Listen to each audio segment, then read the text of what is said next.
Scotland in meltdown, Clarke on the brink, and Kasper Hjulmand tipped to swoop in before the World Cup. Celtic stars clash on international duty, with Alistair Johnston forced to play peacemaker. Rangers' American takeover gathers serious pace, and Rodgers is suddenly back in the mix for top Premier League jobs. Those were just the headlines. Stick around for the full story and even more Scottish football updates. Right then, buckle in, because things are heating up in the land of shortbread and sore heads. Scotland's national team just got battered 3-0 at home by Greece, yes. Greece in a Nations League thumping that not only booted them down to League B, but left the Tartan Army wondering if Steve Clarke's dugout days are numbered. Now, Clarke's already said he's 75% sure he'll call it quits after the 2026 World Cup campaign, but after this Hampton horror show, the bookies aren't convinced he'll even make it to Christmas. Odds are floating around that he'll step down before December the 25th. That's not exactly a confidence boost. And if he does get the sack or takes the noble escape route, Kasper Hjulmand, yeah, the Dane who got his lot to the Euro 2024 semis, is the frontrunner to take over. Russell Martin's also sniffing around the top of the list, fresh off waving goodbye to Southampton. Under 21's coach Scott Gemmell is in there too, alongside the ever-random inclusion of Eyein, who's apparently had a managerial glow-up in Portugal. Even Barry Ferguson, doing a decent job as caretaker at Rangers, is being chucked into the conversation. But let's get into the real nitty-gritty. That Greece match? A complete tactical soup. Clarke stuck too loyally to an exhausted, and let's be honest, aging core players who looked like they'd rather be watching the game than playing in it. Veterans like Hanley, McLean, and even skipper Andy Robertson were off the pace. Craig Gordon, bless him, is still pulling on the gloves at 42, but it's hard to call him the future of Scottish goalkeeper. And the subs? Scattergun stuff? Billy Dale Moore being yanked off sparked open revolt in the stands. Ryan Christie floating about like a ghost of form past. It wasn't just bad, it was baffling. To make it worse, Greece showed exactly what a youthful, fearless squad can do.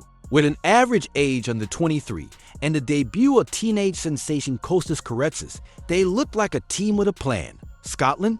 More like a squad on cruise control, headed straight for turbulent. Now Clarke says he'll take a look in the mirror. And fair play, that's the first step.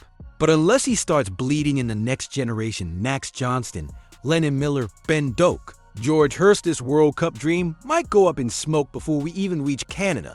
Is it time for Steve Clarke to step aside now and let a new manager rebuild from the ground up? Or has he earned the right to finish what he started and lead Scotland into one last campaign, even if it ends in heartbreak? Well, the international break giveth, and the international break most certainly take it away, especially if your name's Cameron Carter-Vickers. Now, back at Celtic Park, the big center half has been solid as a boulder, one of Brendan Rodgers' go-to men as the Hoops chase another domestic clean sweep. But swap the green and white for stars and stripes, and suddenly it's a different story altogether. After watching from the bench in that Panama disaster class, Carter-Vickers was tossed back into the USMNT starting 11 for the CONCACAF Nation League third-place match against Canada, and let's just say it didn't go to plan. The Americans lost again, 2-1, and while Carter-Vickers wasn't exactly throwing the ball into his own net, the American media weren't in a forgiving mood. Pro Soccer Wire handed him a brutal 4.5 rating, accusing him of hesitation and slow reactions. CBS Sports were slightly kinder, gave him a 5, but still pointed to that ropey defending on the opener. NBC Sports said he ended up on one knee mid-defensive calamity, and not in a romantic way. All in all, it wasn't the kind of outing you want archived on YouTube. And as if the match wasn't spicy enough, Carter-Vickers had a bit of a wobble late on and had to be calmed down by none other than his Celtic teammate Alistair Johnston, who was, ironically, on the winning side with Canada.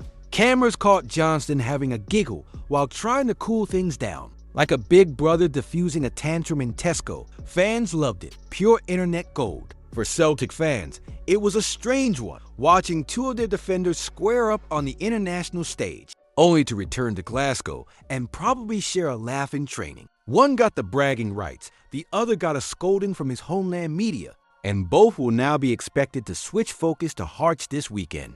But here's the question I want to toss your way.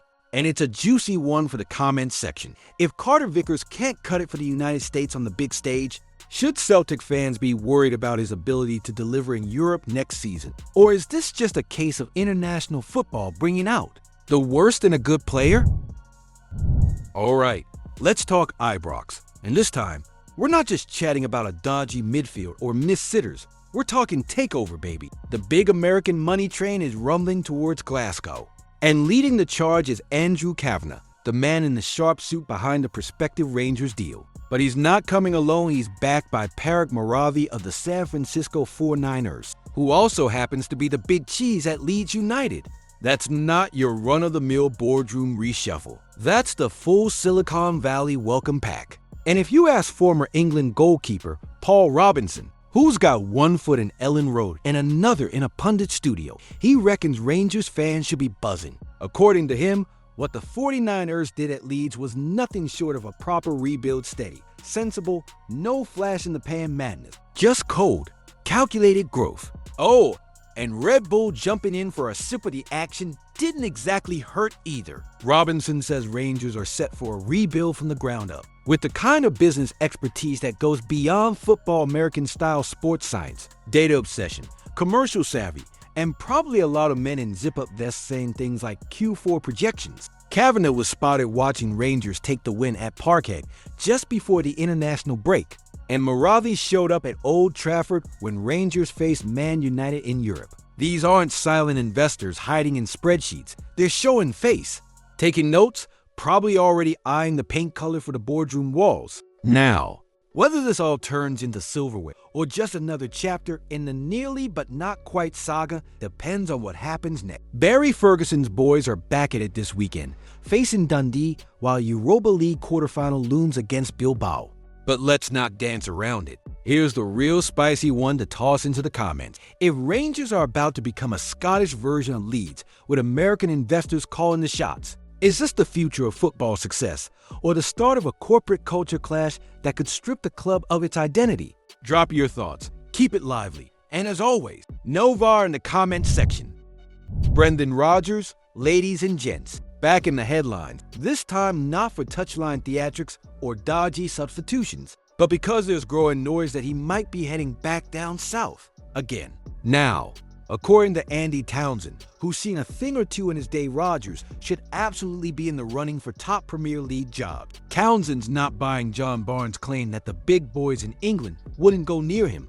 In fact, he rubbished that idea completely. And to be fair, he's got a point.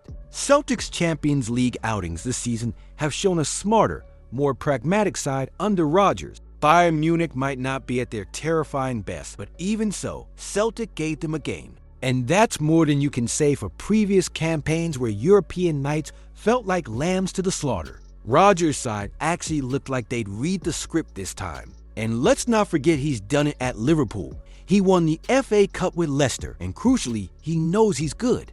That confidence, some might say ego, is part of the package. He's the kind of guy who irons his tracksuit and calls it business casual. But here's the kicker.